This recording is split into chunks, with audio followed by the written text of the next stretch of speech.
We heal as a team. We're going to crumble. Inch by inch, play by play, till we're finished. We're in hell right now, gentlemen. Believe me. And we can stay here, get the shit kicked out of us, or we can fight our way back into the light. We can climb out of hell. 1 inch at a time. You know, when you get old in life, things get taken from you. I mean, that's part of life. But you only learn that when you start losing stuff. You find out life's this game of inches. So is football. Because in either game, life or football, the margin for error is so small. I mean, 1/2 a step too late or too early, and you don't quite make it. 1/2 second too slow, too fast, you don't quite catch it. The inches we need are everywhere around us. Hell yeah. They're in every break of the game, every minute, every second. On this team, we fight for that inch. On this team, we tear ourselves and everyone else around us to pieces for that inch. We claw our fingernails that inch. Because we know when we add up all those inches, that's going to make the fucking difference between winning and losing. Between living and dying.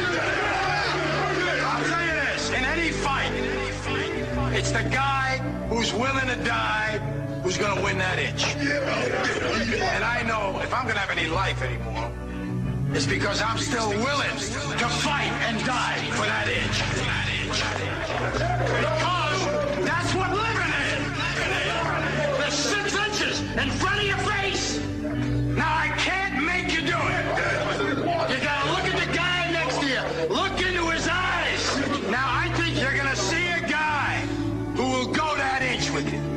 You're going to see a guy who will sacrifice himself for this team because he knows when it comes down to it, you're going to do the same for him. That's a team, gentlemen.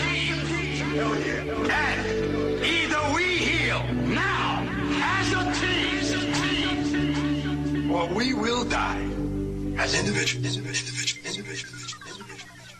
Ideas are bulletproof. Welcome to the show. It is September 14th, 2011. This is Down the Rabbit Hole. I'm your host, Popeye from FederalJack.com, and I am pleased to announce that starting tonight, my show will be going to 2 hours. So tonight, I do not end at 11 p.m., kiddies. I go on until 12 a.m., and that's the way it's going to stay. Joe Joseph show as well. And coming soon, we're going to have a new show on Mondays. So stay tuned. Anyway, I am super, super pleased that I have 2 hours during the week now. And now that I have this time, I can get into some more in-depth stuff. See, during the week, it was a real pain, only having an hour. And you really don't even have an hour. You only have about 48 minutes, we have to take commercial breaks or else there is no money to air the network or any of these shows because Jimmy doesn't charge us any money. Most radio networks, a lot of these networks, have to charge their hosts in order to generate money to produce content. We don't do that. Jimmy doesn't charge anything. So, yeah, he has to do some commercials. Anyway, you get about 48 minutes, and now I have double that. So, without wasting any more time, I want to say hello to my guest and good friend, Steve Stars. Steve, say hello. Hey, good to be with you, and glad your show's going 2 hours, Popeye.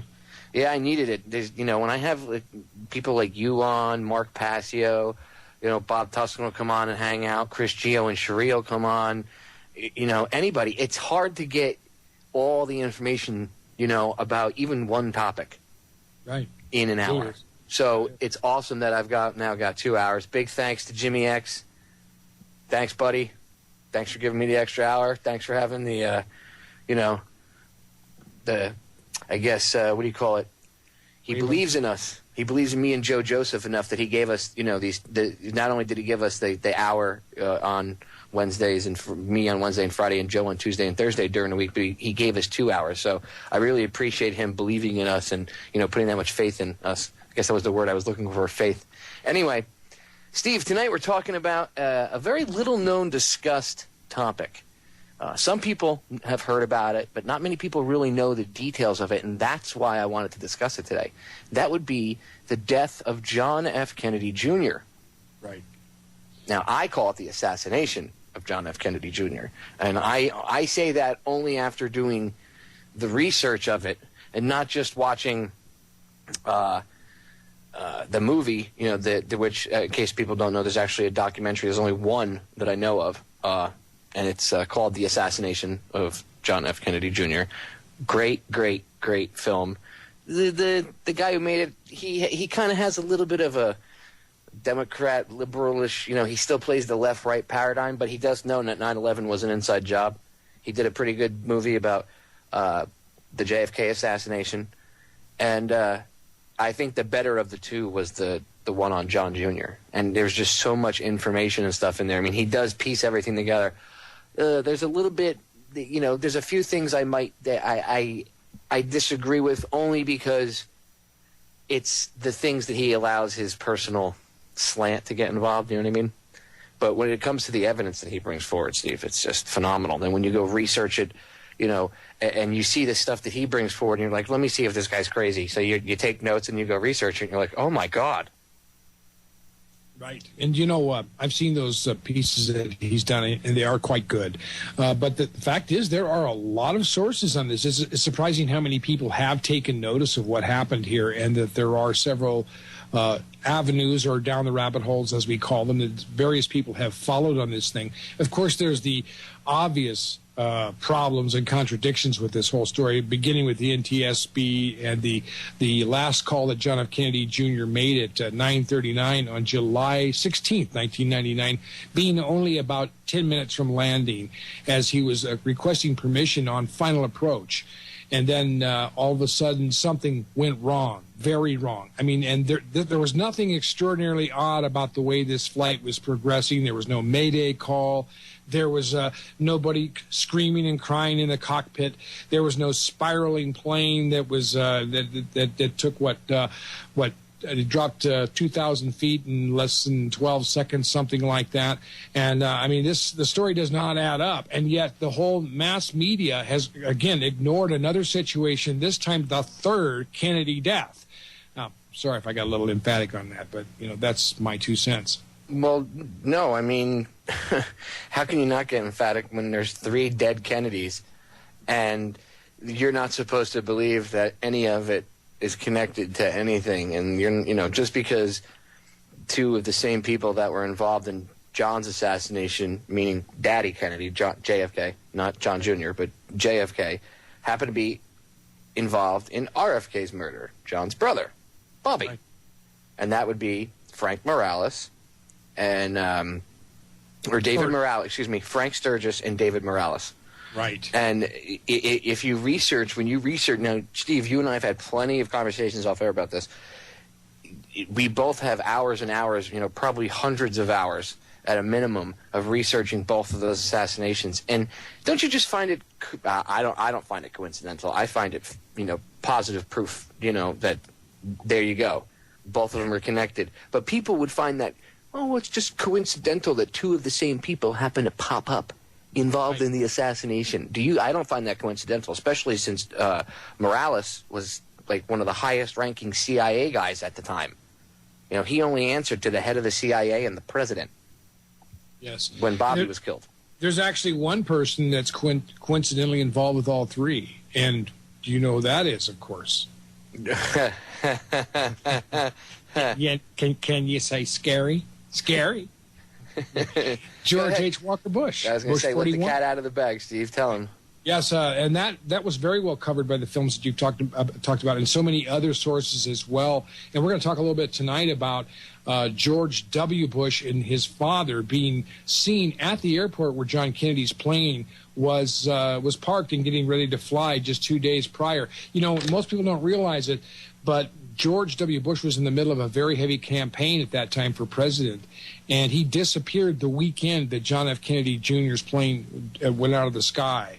And he was seen shortly prior to that at the Essex County airport there and near the place with an Israeli agent, Michael Harari. There are 2 or 3 witnesses who verified that they saw these 3 men standing very close to John Jr.'s plane just 2 days before the accident. We'll go into that a little bit too, maybe, as we get into the show. Tolerate outrageous conspiracy theories concerning the attacks of September the 11th.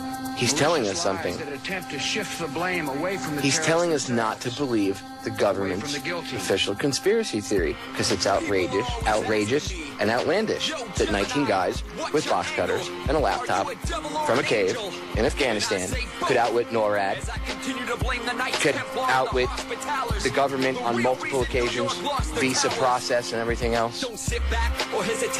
I'm a conspiracy theorist. We'll be right back. In fact, they would fake an attack to make way for the Patriot.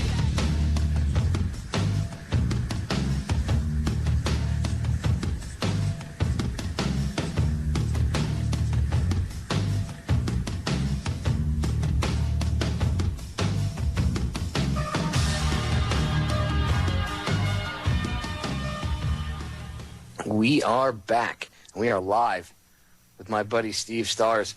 Steve, it's kind of important to give a little bit, since we have 2 hours to do this. I want to give, let's take a segment and explain why John Jr. would be a threat to anybody, whether it be through politics or with his magazine, George. And his magazine was a big-time threat. Right. Well, first of all, just take a look at the guy. I mean, I'm completely straight, but I can tell you he was a very good-looking young man, and he had charisma, he had appeal, and not only that, he wasn't really the playboy that he was portrayed to be, because his mother really conditioned him quite a bit, knowing the situation that his father had gotten into with some of his philandering antics and things, and warned him that there were dangers of blackmail. There were all kinds of bad, shady characters you can get into. So he was a pretty moral kid for the kind of background that he grew up with, the Kennedy clan and all that. He really, he wasn't, I don't think he was a super genius, but he seemed to have a kind of a straight and narrow point of view about the way he looked at things. And most people don't realize that he was a prosecutor in New York. He had an unblemished record of 6 prosecutions, all wins, no losses, which meant to me, Popeye, that he knew how to handle the law. He didn't go after flamboyant, ugly, filthy, vile, waste of time and waste of taxpayer cases. He went after bad guys, and he won. And the reason why, it was a lot like Bobby Kennedy in prosecuting organized crime, at least from the standpoint of, he knew which cases to pick, and he knew how to win them. So he would have been a very effective chief executive, because that, in effect, is really what Mr. Obama and Mr. Bush and people like that are supposed to be doing. They're the top cop. They're the top law enforcement person. They're not the dictator. They're just the guy that makes sure that the laws get enforced and the right kind of laws are pressured. You mean we would have had a politician that actually had experience doing something? Yeah, he might have actually been a very good legal guy to have in office. I mean, he had a lot more experience. No wonder they killed him, Steve, because he actually had, right. Well, see, I say that sarcastically, but that's because if you think about it, and I'll put it in this context, if he had run instead of Gore. Now remember, his plane crash happened kind of in the middle of the campaign. Right. Okay. What would have happened if John decided at the last minute to throw his hat in the ring? Not saying he would have, or what would have happened if he had decided to go after Bush and hold him accountable for things? Okay. Right. Do you think he would have been silent about the Iraq War or 9/11, the cover-up and everything else? No. Yeah, no, he would not have been silent. As a matter of fact, he was already on Janet Reno's bad list because he was questioning what was going on at Ruby Ridge and at Waco. He was already angry about that. He refused to believe the official government story about his father's death. Right. He said that he did not believe that Lee Harvey Oswald killed his father alone. First of all, I don't think he believed that Lee Harvey Oswald killed his father, period. Okay? But at the least, he did not believe that Oswald was a lone gunman, and he did believe that there was a vast conspiracy to take his father out. And that's dangerous. Here you have the son of John F. Kennedy, Oh my God! Can you imagine the hole? It would blow a hole open if he went out on national television and said, "I think Oliver Stone is 100% correct. I think LBJ was involved in my dad's." I mean, can you imagine that? Yes. I mean, I not imagine it, but I actually believe that was about ready to happen because his magazine, George, was going political. Remember, it was kind of intended to be kind of like a political Rolling Stone when it first came out. It was like infotainment, but then it started to put out some really hard-hitting articles. Yeah, even as Rolling Stone has done occasionally. And he was going political with that. There were a number of articles he was running by Oliver Stone pertaining to the Kennedy, his father's assassination, and what was taking place with RFK and a number of other things. And the assassin of Yitzhak Rabin, his mother, John published an article where she said that the Shin Bet was involved, which is the Israeli Prime Minister's security guard. That's like the Secret Service, okay? The Shin Bet had to have been involved because there's no way her son could have gotten close enough to Yitzhak Rabin to take him out unless somebody in the inside, made security step back. And actually, it's come out, but if people take 5 minutes and go look it up, you can see, while we still have the free internet, whatever search engine you use, just look up Yitzhak Rabin's assassination, inside job, and or Shin Bet, was Shin Bet involved? And it should pop up. One of the links should pop up, and you'll see there's a video, and there's a write up about it where you actually see his guards. They kind of like moments before the assassin came in and shoots Yitzhak Rabin, they all step back. They take like a step back. Same kind of crap with the Kennedy assassination. Right before it made the right turn onto Elm Street, you see the Secret Service guys getting waved off because they're running by the back of the car. They're supposed to be riding on the back bumper. Okay? Yeah. If people aren't sure, the Secret Service's job is to be a human shield for the President of the United States. That's what those steps in the back of the car are for, so that they can't shoot at the back of Kennedy's head because he didn't have a bubble on the car. Right. Well, the assassination of Yitzhak Rabin was a very important part of this. And, of course, Barry Shamash has covered this. He said there were reports that JFK Jr. was planning to run for the New York Senate seat that Hillary Clinton coveted. Hence the motive. Indeed, there may have been a factor. And there's a number of people that he talked to about going political. And he had spoken, of course, as you may recall, to the Democratic National Convention 4 years earlier, and people were just dazzled with him. So, I mean, look at Hillary Clinton, look at Al Gore, and look at John Kennedy Jr. I mean, regardless of character. He would have smashed. He would have, first of all, if he didn't run in the 2000 election. Yeah. Okay. Which he could have. Because remember, this was still 99. Yes. So he could have easily thrown his hat into the ring. This was the equivalent of, like, being in the election right about now. Okay? While they're all running around doing their thing and, taking photos with babies and, I love myself and all this other crap, okay? It wasn't too much further ahead than where we are right now in our election cycle. Yeah, actually, it was July of 1999. So, I mean, Hillary Clinton was dead meat because of in New York for certain, and the possibility of George Bush in 2000, but if not 2000, 2004. Him versus Bush. Yeah. Bush never would have gotten in office, and 9/11 would not even... I mean, think about the ramifications of that one little thing. Remember, it's like throwing a small stone into a pond, and the ripples felt all the way across the pond.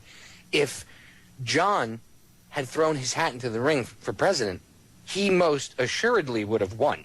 I mean, even the Republicans would have voted for him. That's how charismatic this guy was. All right? People named him their sexiest man in the world.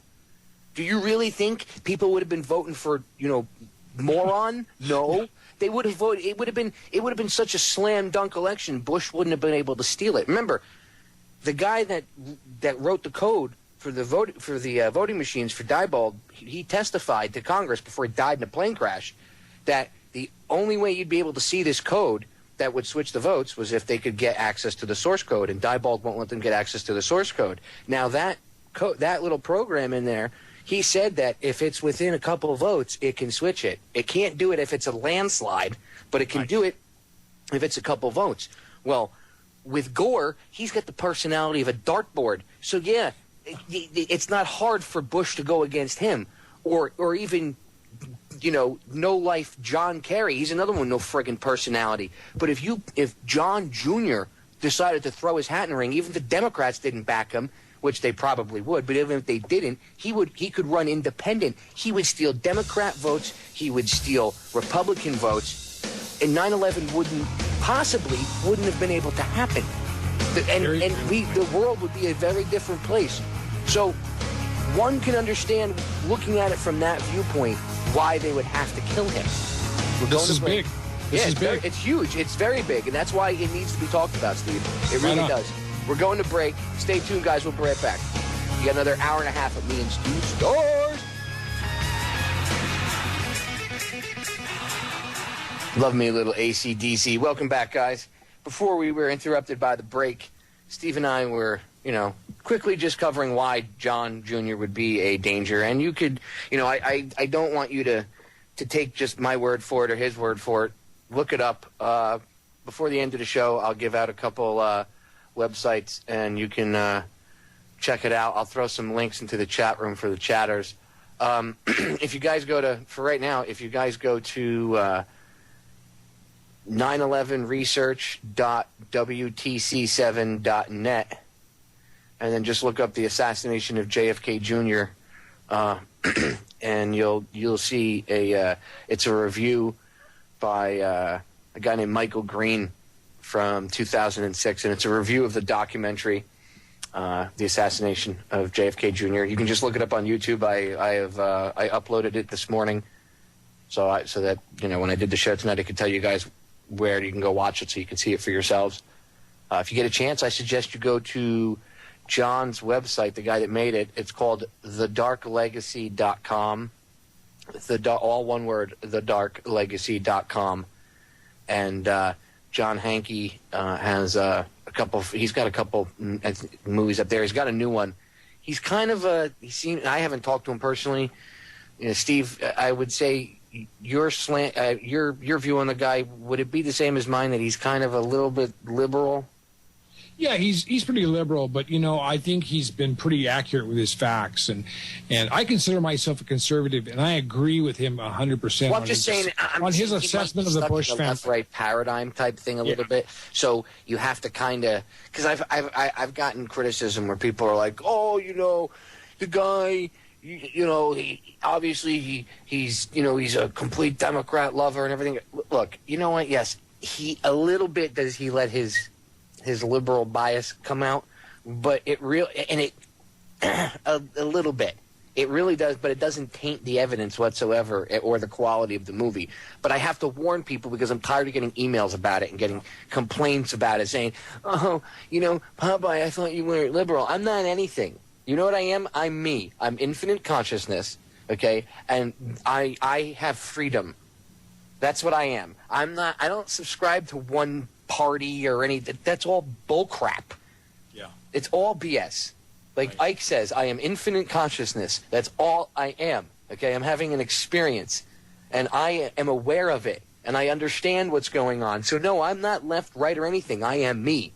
And I see what's going on, and I'm not going to tolerate it, and I'm going to try to wake everybody else up so they can get on the same level with where I am, understanding-wise. I don't mean that I'm above anybody. I just mean that I'm on a different level of understanding, and I'm trying to at least open the door so people can look at it. I will never force anybody to look, to believe anything, I say or any of my guests say, but at least do the research. So go to thedarklegacy.com. That's John Hankey's site. And you can check out the other one. Again, it's 911research.wtc7.net, and then just look up the assassination of JFK Jr. And it's incredible, okay?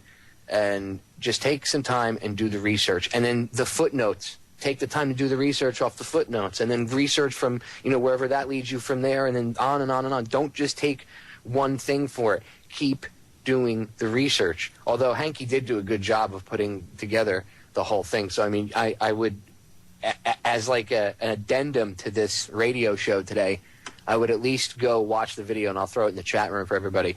Again, just go to YouTube. You can go to my YouTube channel, all one word, The Answer to 1984 Is, and it's up there if you want to watch it there.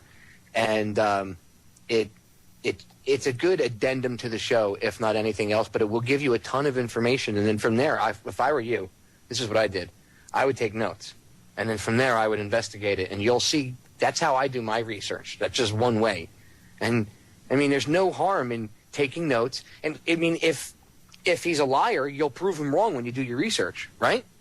So, you know, no reason not to research it. Anyway, Steve, we were talking during the break about Bush and his father being seen at the airport in Caldwell in Essex County, New Jersey, which is not, by the way, not too far from where I grew up.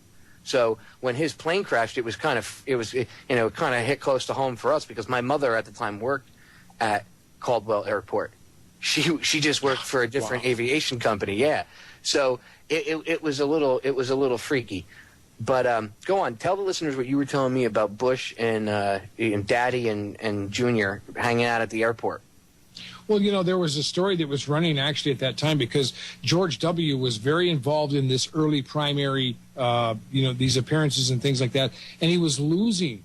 And so, you know, people were looking for him to get comments as to what was going on, and he just disappears this whole weekend. He's gone, and nobody can find him. His campaign spokesman doesn't know where he is. He's missing, and yet there are these witnesses that place him, Daddy Bush, and this Mossad agent, Michael Harari, at the Essex County Airport there, near John Jr.'s plane. And this is just days before the plane crashes. Some have speculated, of course, that there was a C4 plastique was used in the tail section to take the plane off, whether it was detonated by altitude altimeter or by radio control or by some other means. It's hard to say.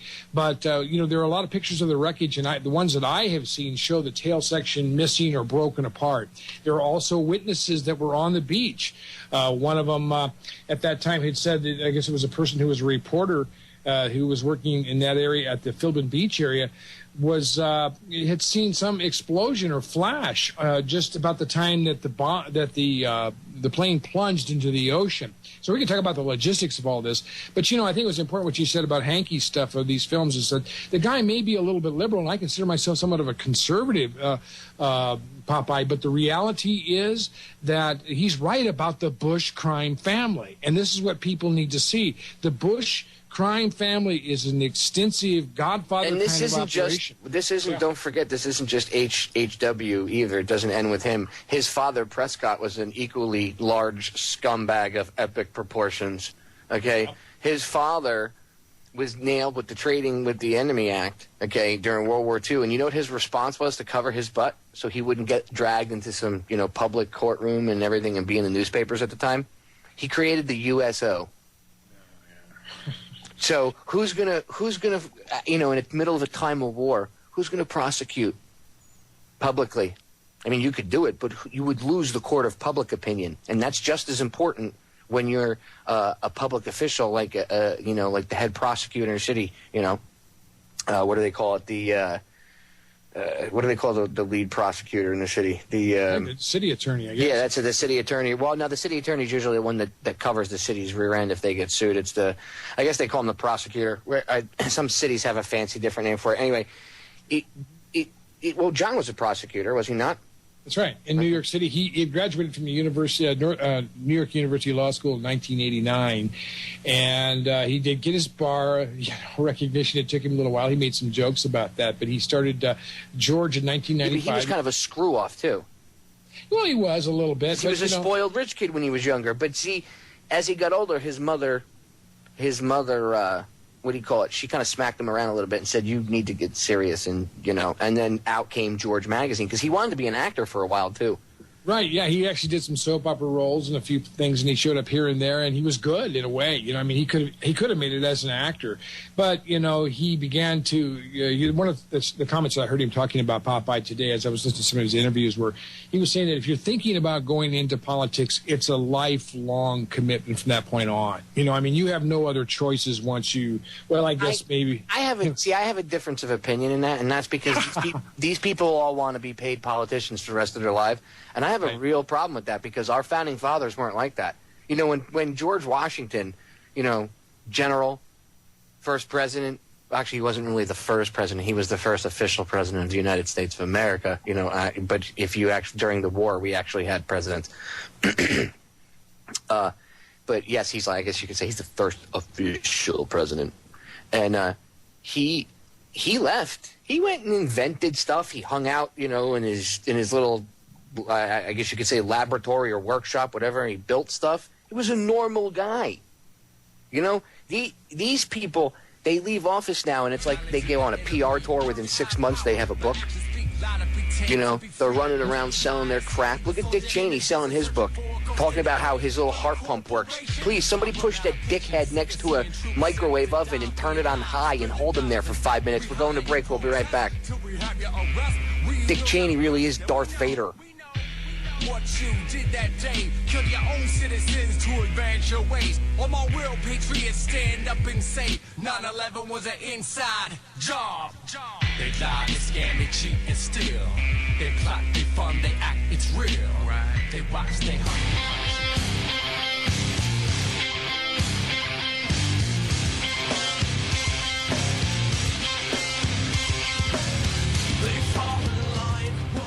Welcome back, guys. This is the final segment of the first hour.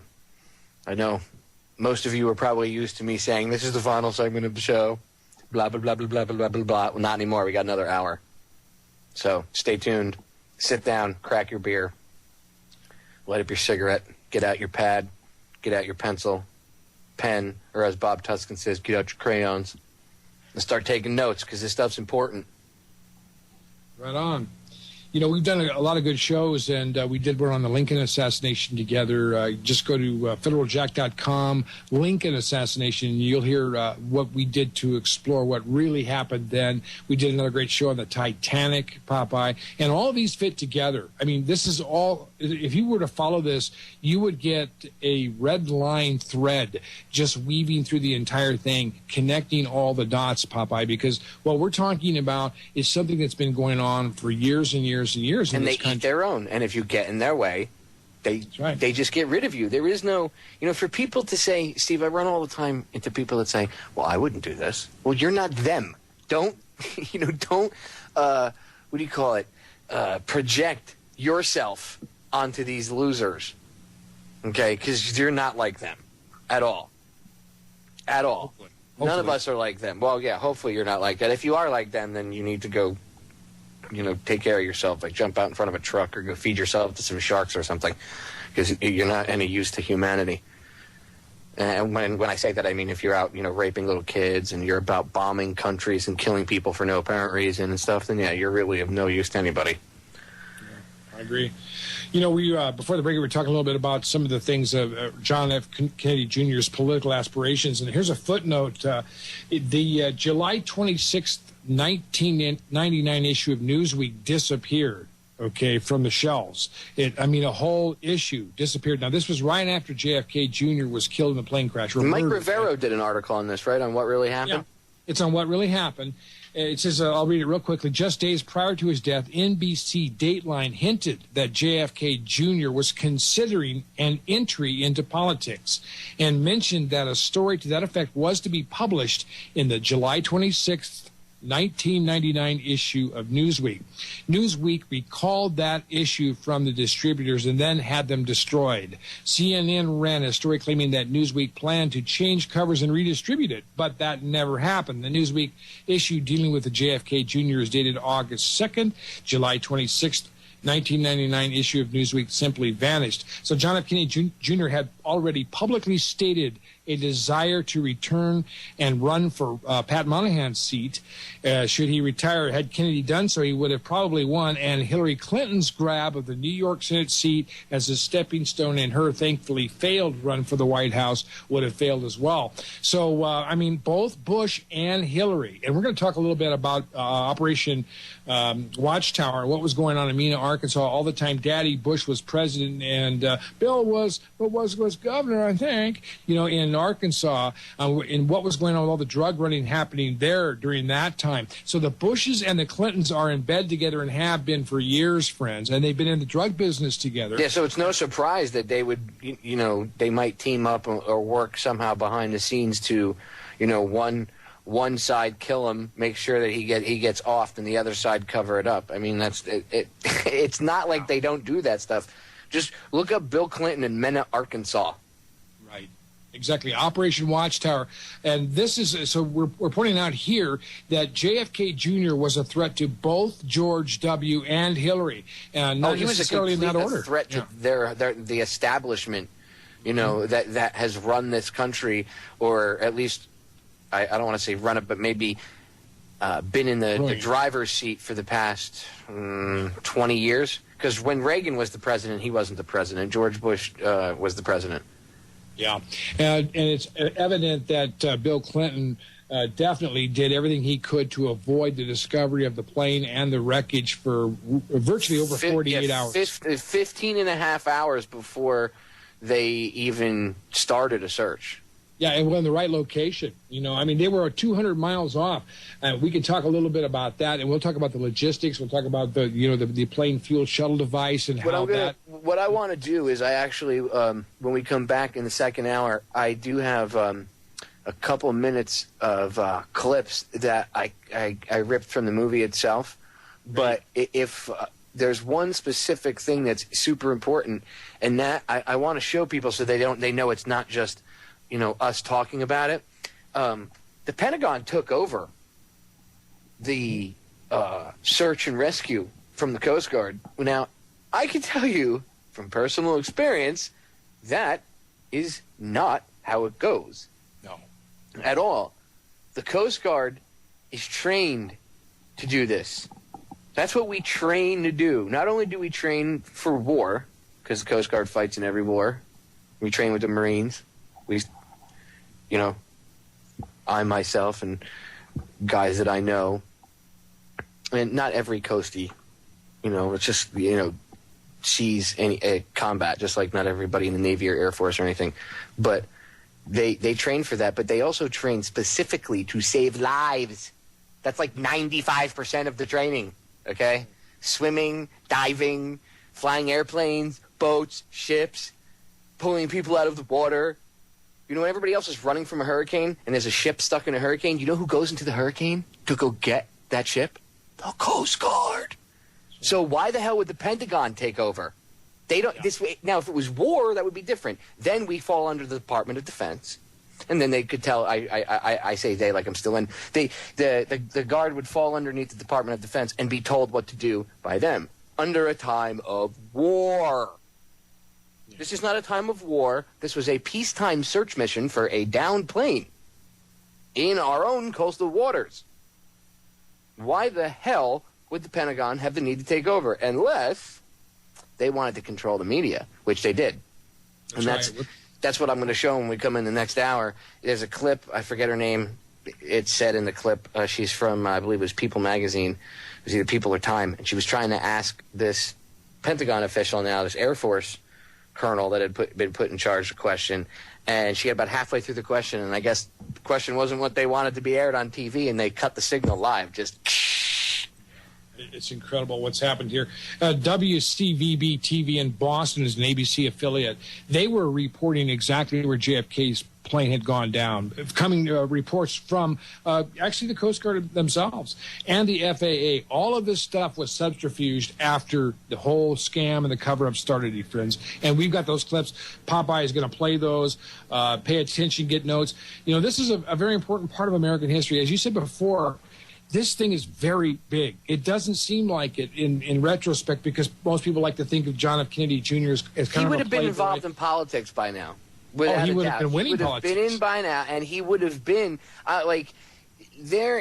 he wouldn't have gone along with the New World Order. See, that was the problem. Mm-hmm. He wouldn't have gone along. He wouldn't have played ball. Okay, Ted Kennedy, they didn't kill Ted Kennedy. What they did was they killed his name and his political career. They tried to kill him. He was involved in a plane crash, and he was the only one that survived. I think he had a broken back, if I remember correctly. He was the only one that survived. Everybody else in the plane died. Somehow, miraculously, Ted survived. Maybe Bobby and Jack were sitting there in ghost form, trying, feeding him the Force or whatever. Who knows? But somehow he survived. And then a couple years later, he drives off the cliff in Chappaquiddick with Mary Jo Kopechne, or however you pronounce her last name, and she dies. And then, she drowns in the car. He gets out, and what happens? Now, who knows? There's some speculation that he might have been, maybe his drink was spiked. Who knows? Ted was kind of a putz anyway, okay? Yes. He was kind of like, I always used to make a joke. They took out the wrong Kennedy brothers. Okay. And that's horrible to say. This was, when I was younger and I was still an idiot and I loved George Bush and all this other crap and I was a conservative. But Ted was kind of an ass. But you can't. That doesn't justify killing anybody. First of all, and second of all, what they did was they knew. I guess they figured they didn't have to kill him because Ted was constantly putting his foot in his mouth anyway. So maybe they didn't. Maybe he was so jacked up in his head because of the attempt on his life and knowing that his two brothers got killed. Maybe he really did get drunk and just drive off the bridge because, the Kennedys sometimes did do stupid stuff. And, all rich people in the spotlight, nobody's perfect. So bad things are going to happen. And when you have the cameras on you 24/7 and the press up your ass, of course, it's going to be in the newspaper and all over the place. So who knows? But there is speculation that his drink was spiked, whatever. The point is he was ruined. So they didn't have to worry about him becoming the president. They didn't want a Kennedy dynasty. See, that was their fear because if John had stayed in, he would have done 8 years. Then Bobby would have probably run. He would have done 8 years. And then, who knows, maybe Ted would have run. And, I mean, that's best case scenario. Well, I don't want to say best. In their eyes, that'd be worst case scenario if all three of them ran. Who knows? I'm not saying that Bobby and Jack would have been great great superhero type presidents. And Jack wasn't an angel by any means. But there were at least a few things that Kennedy did right towards the end. And I think that's why they blew his brains out, was because he wouldn't play ball. And they couldn't control him through the women and the amount of painkillers he was on, which a lot of people don't know. Kennedy had back problems severely, so he was on high amounts of painkillers. He was taking gabapentin, morphine, and all sorts of other crap. He was taking he was having injections into his back and everything else. It was ridiculous. So, yep, he sure was. He was in a bad way. We're going to the break. Hang out. We'll be back in a few minutes. We got to pay some bills. You hear a little bit of news. Don't pay too much attention to it. Take that with half a grain of salt. We'll be right back.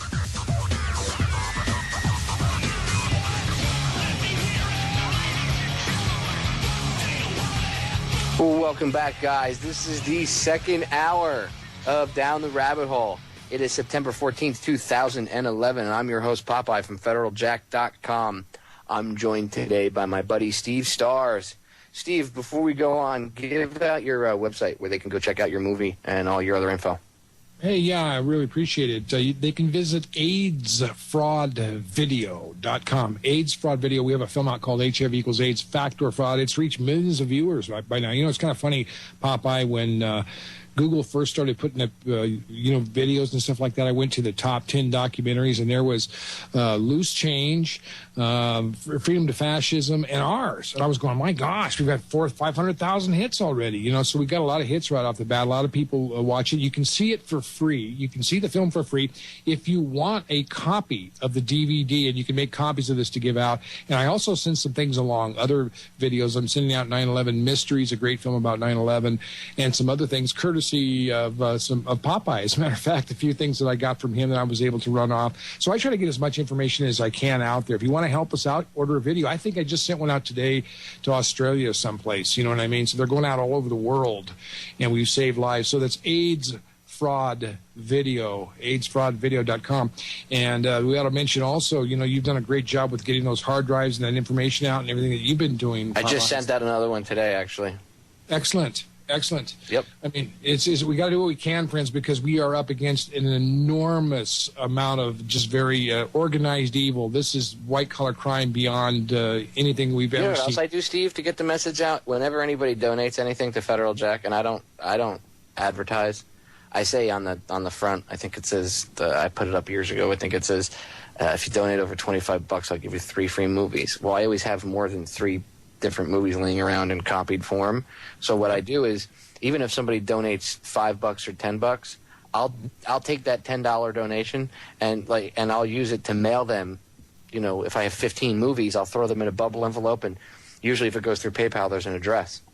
Right. So only once did I have it come back to me where somebody, I guess they didn't use the real address when they donated, but they didn't get their free movies. But what I don't tell people is, if you donate, I send you free stuff. Whatever I can send you, I send you free stuff. So you get like a bumper sticker, flyers, some DVDs, whatever. No other websites that I know of do that. I do it because it's a way of me saying thank you for, even if you donate $5 and I end up spending that $5 mailing it to you, whatever. At least you got the movies and now you can make copies, and then you can, it's not about me or my, it's about getting the information out there because I want people to, spread the word. I don't want to have to do this myself. The more people like us that get out there and get mad and get angry and talk about this stuff, the faster the world will turn around and we can pull ourselves out of hell inch by inch, just like my opening says. Right on, man. Appreciate that. BobTuscan.com is a good place, too. We've done some great shows with him on the Titanic. Remember that show we did on the Titanic, discovering and looking at what really happened? What was crazy was when the caller called in out of nowhere with some information that coincided with what we were talking about. That was kind of, and it went back to like a real research vessel having found this piece of information. So that, only a few years before. So that was kind of neat. Yeah, it sure was. And so we really appreciate our listeners out there. And, Popeye, I know it's easy to get discouraged, but let me tell you something. When CNN ran that poll with about 2 million people, the mainstream media got a D- from 2 million people who voiced their opinions, which shows you right now they're losing numbers. I mean, they keep telling us that everybody believes what they're selling us, and it's not true. People do not believe the mainstream news media anymore. There was a difference in the media even when I was a kid compared to now. When I was a kid, there were still a couple honest reporters that actually did reporting. Now they just toe the line, there are some that get fired. There were a couple Fox News reporters that got fired a couple years ago because Monsanto put the pressure on Fox News because they were doing they did a whole piece about how their milk with the recognitive growth bovine hormone, I think that's how you pronounce it, it was causes cancer and all those other problems, and they exposed this link and all this other stuff, and they did this whole expose on it. And the night it was supposed to air, it got yanked, and then they both got fired because they wouldn't denounce it and fix it and change it. And they're like, no, we're standing by what we did. And they were like, you're out. I mean, just like that, you're out. They don't care. And that's how big money works. And it wouldn't be a surprise, again, dovetailing it back to JFK Jr., it would not be a surprise if anybody wanted to take him out. And, I mean, these huge corporations, this stuff has gone on since before since the inception of this country, we've been attacked. And our liberty and freedom, liberty is freedom. I should say our liberties and our Constitution, our way of, our new way of life has been under assault since day one. It's been, they don't want this. The elites, the Illuminati, whatever you want to call them, they don't want this. They don't want you to be free. They don't want you to, be able to go out and be a free-thinking human and maybe, grow up with nothing. And by the middle of your life, you have a big house and a big chunk of land, and you are now king of that piece of sod. No! That's against everything they believe in. Are you kidding me? No, they want you inside this little... First of all, they don't want you alive. But if you're alive, they want you in some little-ass cubicle along with everybody else like we're in a pet store. Yeah. They don't care about us. And I have to say, John Jr. was different. I mean, he wasn't a saint, but he was different. And a lot of that had to do with how his mother raised him. Yeah. And it also had a little bit to do with, I think, what his father believed in as well. Because, if you look back at the Kennedy family, okay, let's be honest. I mean, they were the mafioso of the Boston area. They were the head godfather people of the Irish mob. There's no question about that. Coming out of, as we've talked about before, the same people, the Jesuit, the Freemason associations with people who are running all kinds of underground scams, trying to take over government, as they have done for centuries. This is not conspiracy theory, friends. This is 500 years of history. That's why people came to the United States, to get away from all of this stuff. I mean, a lot of people don't seem to understand why people came here in the first place. And it chased them. It followed them. Mm-hmm. Interesting caveat to this whole thing. You realize that the United States is a corporation. The name of the country is called the United States of America. We just gotten so used to calling it the United States because that's what the corporation is that was, founded back in the late 1800s. I'm not kidding, too. Why do you think they call it the United States military? It says United States of America on the Declaration of Independence. We are called the USA. But they got rid of the America part. The United States is a corporation. but that's a whole separate thing. Anyway, that's a great point, though. But he threatened this whole vast conspiracy. He threatened it. Basically, he posed a threat to them. I mean, can you imagine, Steve, John Jr. having the balls to publish in his magazine an article by Stone that says, "Hey, you know, these political elites have used assassination in the past." And he gave an example of John's father, and John approved that in his magazine. So that was like a thumb in their eye, you know. So it would not be a surprise that they crashed his plane. Now, the question, we got a couple minutes before we go into break, but the question remains. We've covered how there was a time frame of them covering it up. And again, you got to see the movie The Assassination of John F. Kennedy Jr. because I don't have – it's actually The Assassination of JFK Jr., sorry.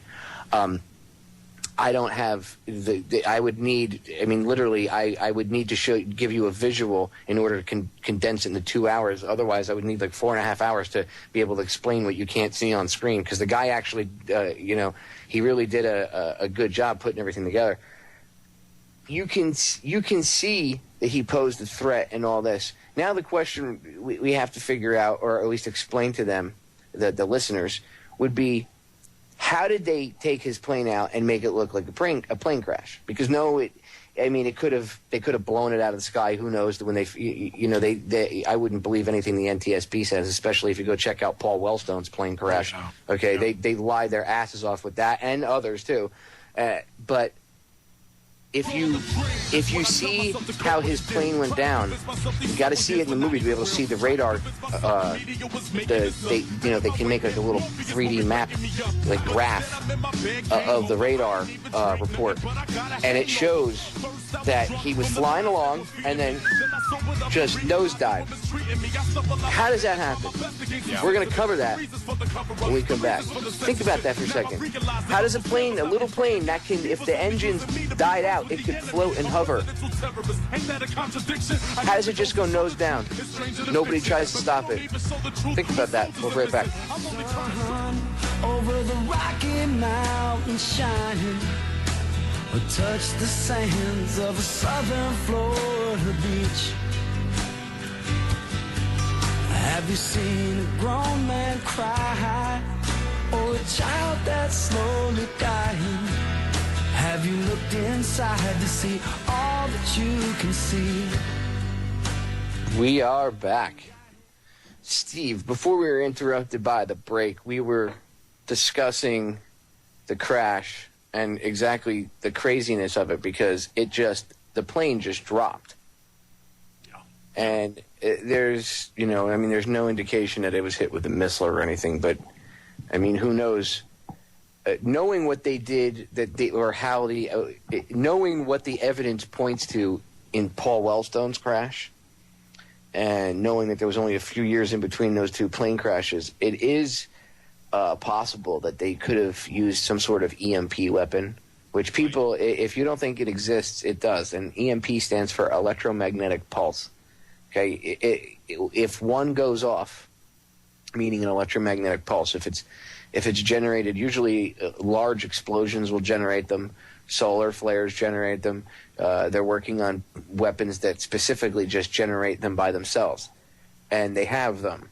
Even North Korea, it's just said that I think North Korea screwed up an American jet that was flying, I guess, close to its border or whatever with one of their little EMP weapons recently. So this is the kind of stuff that goes on, okay? And it's not unheard of. They could have put it in a little box, set the thing off, poof, EMP goes off, takes out the controls. But see, with that, even if that was the case, the plane should have still glided, because those little Piper Saratoga, that thing shouldn't have. His plane shouldn't have. It's not like a 747. 747s are different. If you're flying in a 747, and you lose engine power, and like the Egypt air crash, okay, the guy that decided to kill everybody in the Egypt air crash, when he grabbed the the steering yoke, he pushed it forward, yelled Allah Akbar, and then when they wrestled him off the yoke and they were the other pilots were trying to straighten it back out, he went over and turned the fuel switch off. Now, even if that happened in a little plane, the plane would glide. My uncle had a plane, and growing up I would go up with him, and he taught me what stall speed was. My uncle was the kind of guy that would teach you things he would show you rather than just tell you what it was. Like if you asked him what stall speed was, he would show you. And he would take the plane, you'd be flying 4,000 or 5,000 feet, he would take you vertical. And you're going straight, you don't see land, you're looking at the sun until the engine would cut out, and then the plane would literally, you'd come to a complete stop, and then the nose of the plane would start to tip forward, and all of a sudden it would go, and once it started going, you would just, and he showed me how you could glide, and this is all stuff you had to learn as a pilot.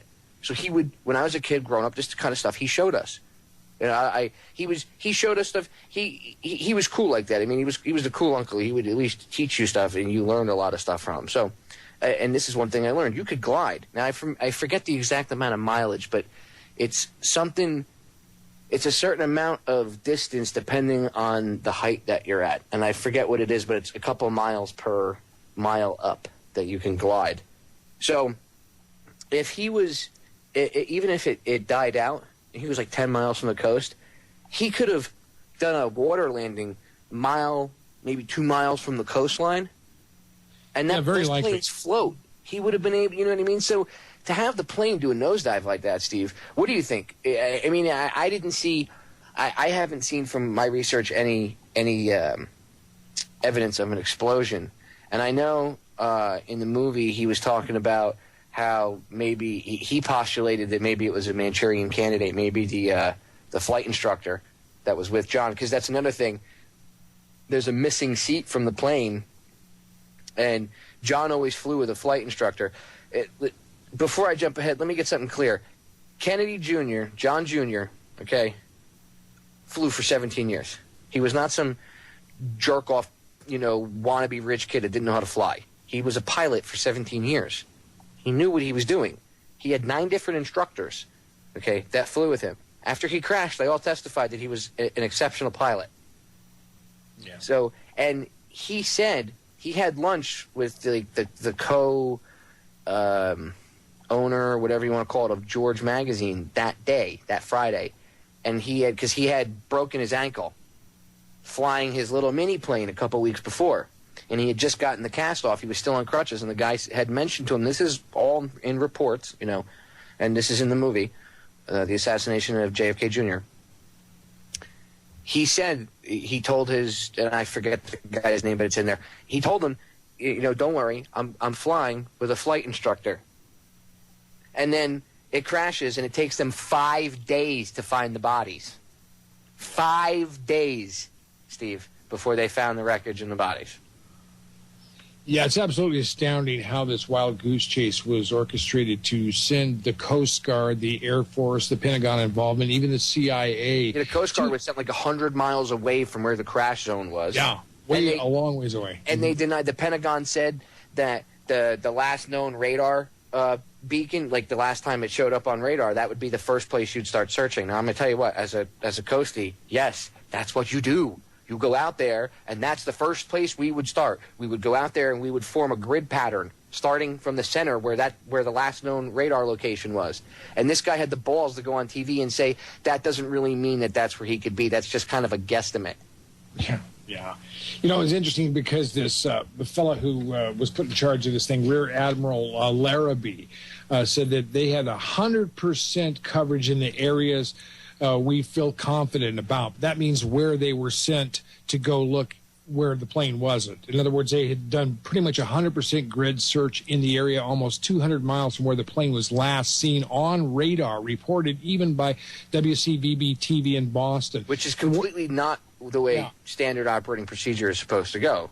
You would, like I said, you would start off where the last known radar signature was. You would use that as the center, and you would work out a grid pattern search from there. Because that would be the most intelligent, common sense thing to do. But instead, they get sent away, and there was supposedly now remember, the Coast Guard says we weren't over there. But there was a caller, and again, it's in the video. You'll see he calls into a news program, and I forget who the guy was, and as he's talking in the news program, he says that, well, the only thing we saw out there, was the Coast Guard, and they had a couple radar signatures out there in this area, the last known area of the plane, where the Coast Guard wasn't looking because they were like 100 miles away, and here this guy says, yeah, I saw the Coast Guard out there, but the Coast Guard's like, no, we weren't out there. And this was way before the Coast Guard had even, before Larrabee, I think Larrabee said there that they had started their search sometime in the afternoon, and this was like late morning, around noontime, that this guy is reporting that he saw them out there, and the Coast Guard wasn't out there yet. And this is before they started their search. So who the hell was flying around in helicopters out by the last known radar location? Who was flying around out there? And where did the missing seat go, Steve? Tell the listeners about the missing seat and Kennedy's missing flight log, which would have told you who was on the plane with him, his sister-in-law, and his wife. Yeah, oddly enough, I mean, the funny thing about this, and it's not funny because it's sort of sick, but the luggage from the plane was washing up on the beach before anybody, the Coast Guard and all these people from the CIA, supposedly, who were doing this great job of investigation. I mean, can you imagine this? We've got a multi-million-dollar search for a small plane, which really isn't authorized anyway, since, essentially John was just a citizen. But, you got the CIA looking for him or orchestrating a supposed search many, many miles away from where they knew the plane went down. And oddly enough, the luggage from the plane, a rubber tire, pieces of the fuselage, as I understand, the briefcase, John's briefcase, missing, minus the flight log, shows up on the beach, as well as a number of other different objects. I mean, he had a blue duffel that he kept it in, and they found the duffel, but they said they didn't find it, but somebody actually saw it, then recovering it on the news. Like one of the family members spotted it in the news coverage and pointed it out, and they were like, no, we never got it. And then there's also, of course, the battery is missing as well from the black box recorder. Why is that gone? They have no record of the black box recording. Yeah, because they wouldn't want you to know outrageous anything. Conspiracy theories concerning the attacks of September the 11th. Malicious lies that attempt to shift the blame away from the terrorists themselves, away from the guilty. God forbid somebody else get credit for what him and Dick did. I mean, he doesn't want that. That's what he's telling you. Don't believe the government's official theory that Al-Qaeda did it. Me and Dick want credit. We did it. So stop believing these outrageous, whacked-out conspiracy theories. Welcome back, guys. Steve, JFK Jr., interestingly enough, died like his Uncle Joe did in a plane crash. That's right. Mm-hmm. And you actually were telling me during the break that there's I don't want to say speculation, but there's actually evidence to prove that Joe's plane crash during World War II was an orchestrated event as well. Yeah, it was a thing called Operation Aphrodite, and it was Operation Aphrodite made use of unmanned, explosive-laden Boeing B-17 Flying Fortresses as B-24 Liberator bombers that were deliberately crashed into their targets under radio control. These aircraft could not take off safely on their own, so the crew would need to take them off and fly to 2,000 feet before activating remote control systems, arming the detonators, and then parachuting from the aircraft. Now, he was involved with all of that, and so some people have speculated that what happened here was his plane was deliberately crashed while he was on board. And that was something that was, well, he was a very notorious and well-known person. Of course, you need a big name for the war cause to get killed, right? As a Pat Tillman, if you know what I'm talking about here. I mean, and so did you just say they were remotely flying B-17s during World War II? So over 60 years ago, they're remotely flying B-17s, which, by the way, would be like remote control flying a cast iron bathtub at the time, because those things were huge and bulky compared to the much faster jets of today. So it'd probably be much easier to remotely fly one of them. Anyway, so over 60 years ago, we had the ability to remotely pilot a plane. Yeah. Right. And it says, this says here, of course, if you read this is just on the wiki, believe it or not. The wiki, you can find it right there. So this is it's very well known now that he was part of this operation. Unfortunately, they were aboard a BQ-8, completed its first remote control turn 2 minutes later, and 10 minutes before they planned the crew bail out, the torpedoes detonated prematurely and destroyed the Liberator, vaporizing Kennedy and Wiley. Okay, wreckage landed near the village of Blythenburg in Suffolk, England. So this was another situation where a lot of people believe this was a deliberate murder. So when you look at John F. Kennedy, he came out of World War II, the PT-109 incident. Everybody remembers he had that's where he got that back injury you were talking about, and he had seen the horrors of war, and he took Eisenhower very seriously when he talked about the military-industrial complex. I mean, here's a guy that was seeing what opportunities they had in this Camelot administration of that time to change the world and to get out from underneath the control of this conspiracy that it really has ruled Western civilization for at least the last 500 years since the Renaissance and going back way before, as we know. But this was something that I believe that John F. Kennedy and Bobby shared as a dream. You know what I mean? Like them or not, I think they were great idealists, and they both believed in a better world.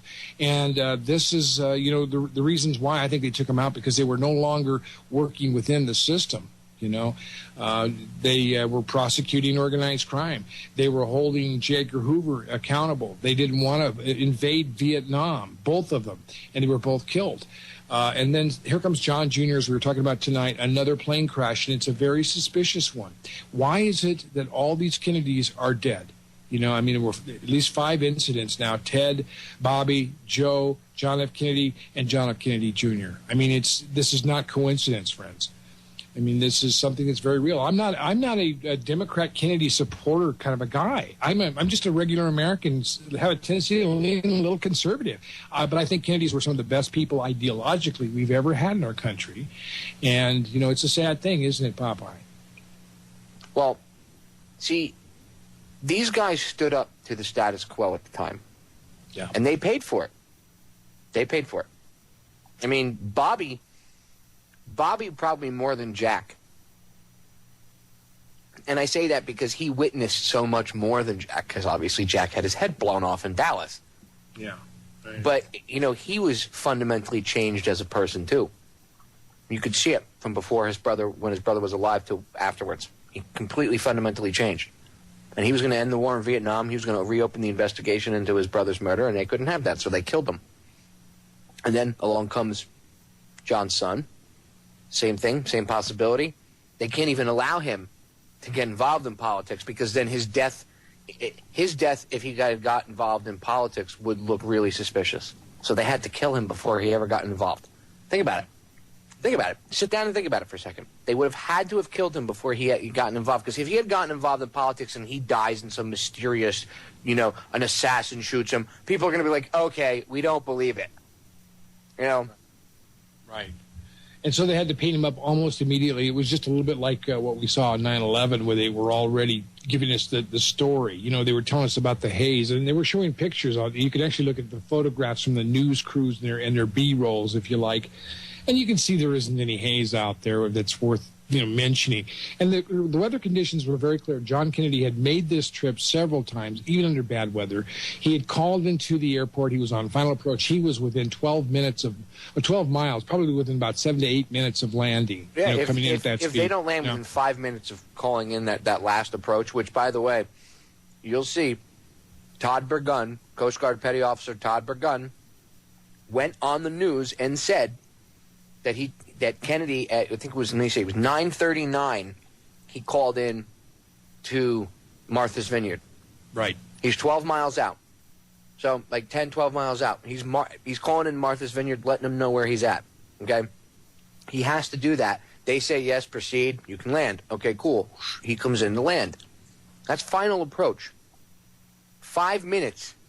If the plane is not on the tarmac within 5 minutes of them calling, they start to go look for the plane, okay? That's right. It's standard operating procedure. How come the FAA didn't get off their butts?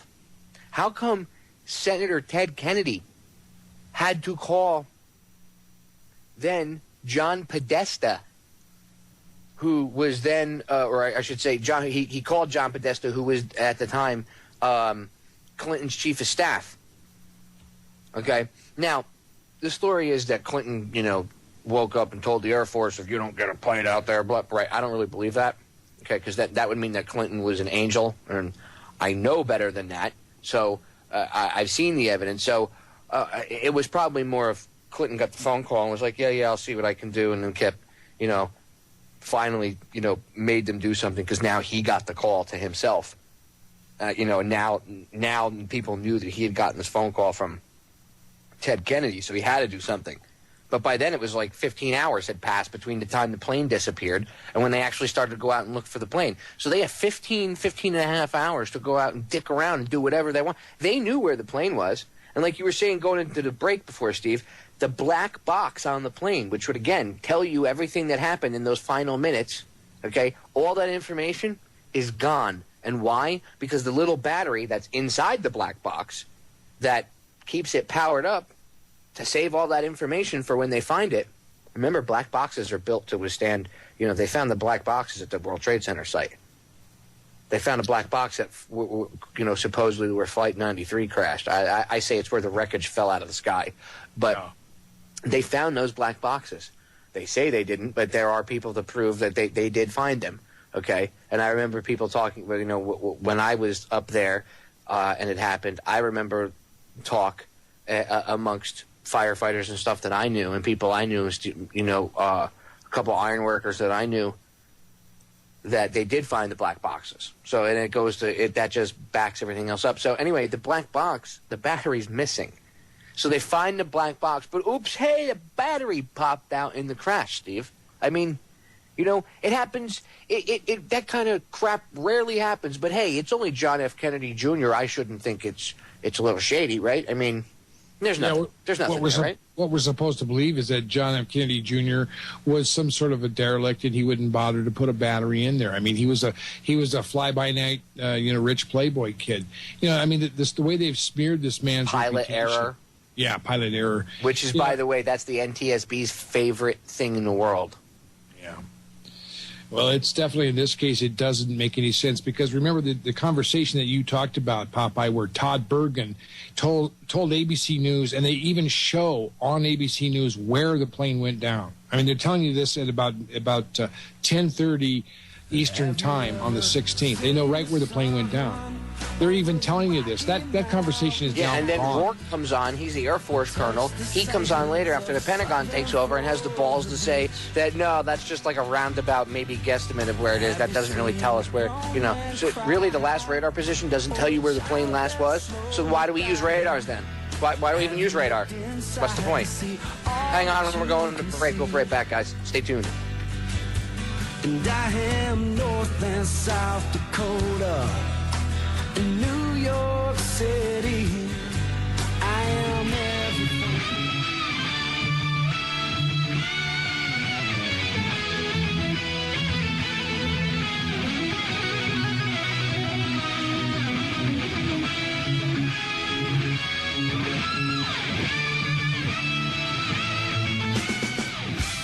And we're back, guys. This is the final segment of the Wednesday edition of Down the Rabbit Hole.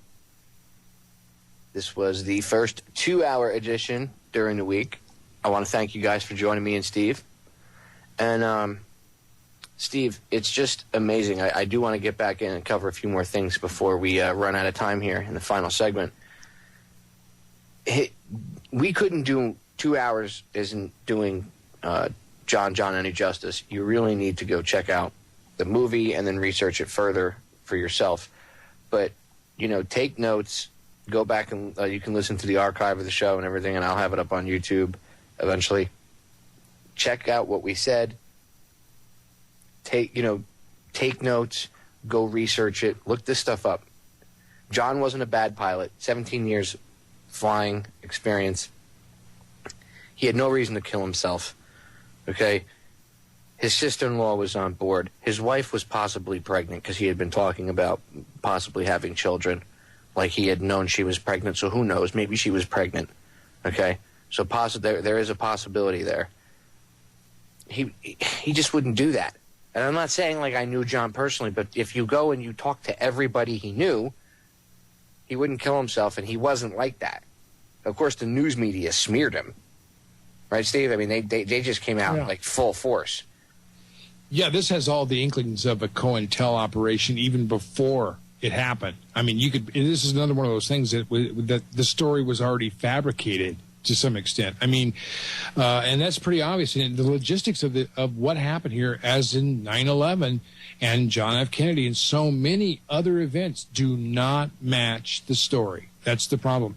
I mean, he had leveled off just appropriately as anybody on a final approach would. He had called in just exactly. He could probably He was see actually like 200 feet lower than you're supposed to be, and he actually went back up to the proper the proper elevation and altitude that you're supposed to be at. So, I mean, here's somebody that he realizes, oh, wow, I'm a couple hundred feet below where I'm supposed to be, and he actually corrects it and goes up to where he's supposed to be. Well, if he was some jerk-off, jackass, rich kid, wouldn't he be like, screw the rules, I'm John Kennedy Jr., my dad was the president, I could do what the hell I want. No, I mean, he was a good pilot, so it just doesn't make sense. It really doesn't.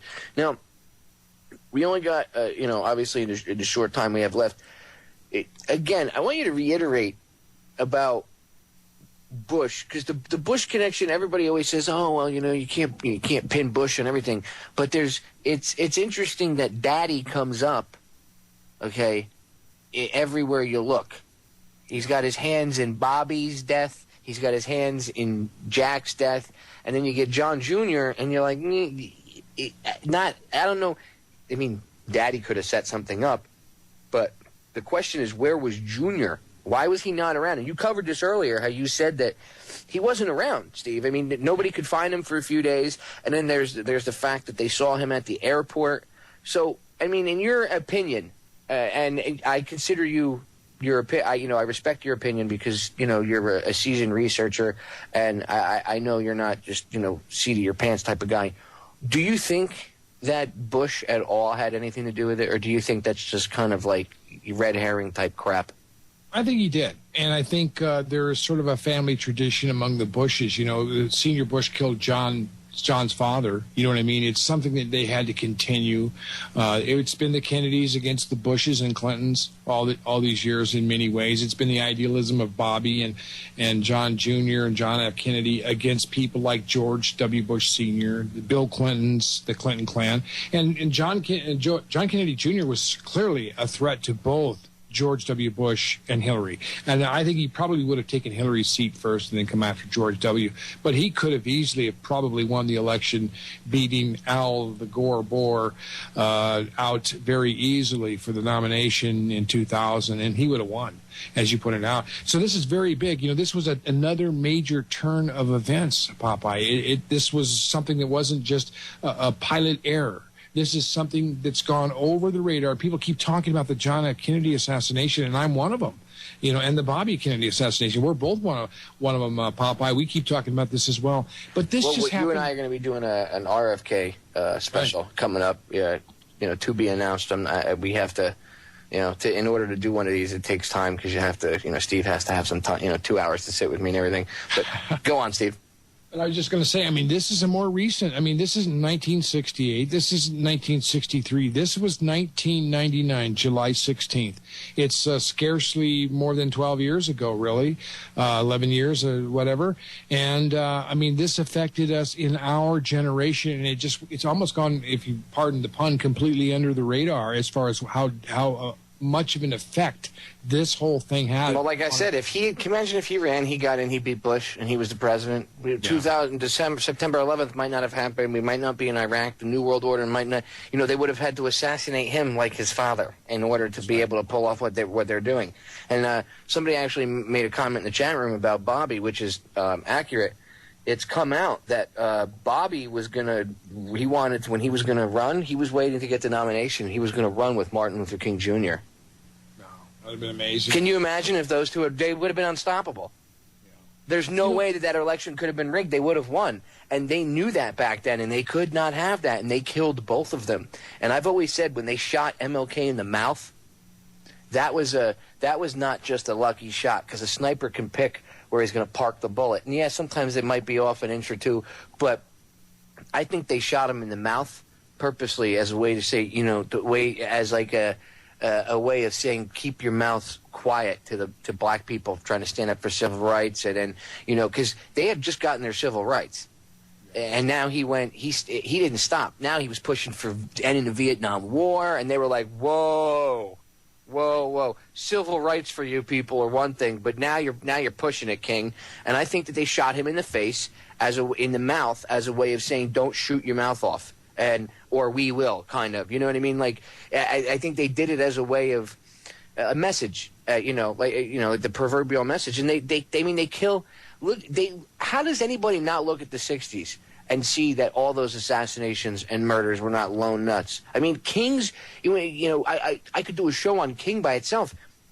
I'm trying to get in touch with William Pepper so I can have him on as a guest, because that guy's awesome. He's so full of knowledge. But King's own family, they did a civil trial a couple of years ago, or probably like 5 or 6 years ago now.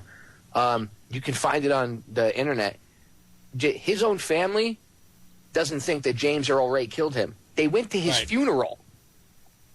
They went to his trial, and the civil trial they had, and at the civil trial they found that there was more than enough evidence to prove that it was the FBI, Army intelligence, and the CIA that killed Martin Luther King Jr. and that James Earl Ray was just a patsy like Oswald was. Right. I mean, how did he get out of the country and bounce around in foreign countries for a few months and then only to come back here to get arrested? Right. Okay, but he did that all himself because he's some redneck who's pissed off. Right, okay. Right, I believe that. Sure. Yeah, it's another bad moment in American history. And like you said, Martin Luther King, they actually encouraged a lot of racial tension through what he was doing. But when he decided that he was going to stand up for poor white people as well. It was one thing when he was standing up for poor black people. But once black people, they figured he would shut up and go away once they gave black people their civil rights and they could vote and, no more, no more black water fountains and white water fountains. And that wasn't enough. Now King turned around and said, now we have to end this crap for everybody. And they went, whoa, wait a minute. Whoa. Okay, look, you're getting uppity and you need to go because you're not going to play ball. And they killed him. I mean, he wasn't a perfect human being either. But see, when you see all these hit pieces on him and Jack, and James Douglas talks about this in his book JFK and the Unspeakable. He covers everything, but then he also explains what they're doing. And if you look, all these Kennedy specials that come out now, they kind of vilify them. And I'm not saying the Kennedys were perfect, but what they're trying to do is make you not give a crap that they killed him. Okay, because the point, they can't stop the truth from coming out. And by the way, if you think Steve and I are quote unquote tinfoil hat wearing conspiracy theorists, maybe you should go have a listen to the Jacqueline Onassis tapes, okay, that her daughter released. Do you know what they showed? They showed that Jackie said that she believes that LBJ and his oil buddies, i.e. All the Clint Murchison and all the rest of them, okay? Bush? Bush. LBJ and all these people, she says that they were responsible for her husband's death, that it was not Oswald, and it was these people, that they killed him, that LBJ was involved. This is the former First Lady saying that at the time, the president, Lyndon Johnson, was involved in her husband's murder. And she said that he was, maniacal, he was an evil man. Now, they did all these Kennedy tapes, and you see, what's her name, Diane Sawyer and all them talking about it. They didn't talk about that. They said that the only thing they touched on with Johnson was that she kind of didn't like him or anything like that, but that's it. They didn't tell you that she thinks that he killed her husband. They left that part out. Right. Alex Thomas from the Intel Hub and I did an article about this like a month ago, and then now the Kennedy tapes come out. But yeah, Jackie Onassis thought, and at the time it was Kennedy, she thought that her husband was killed by these rich oil pricks. Now, if you go look up who the guy she married, Onassis, I wonder if she realized who she was marrying into, because there's evidence to prove that he might have actually even been connected to the people that killed Jack.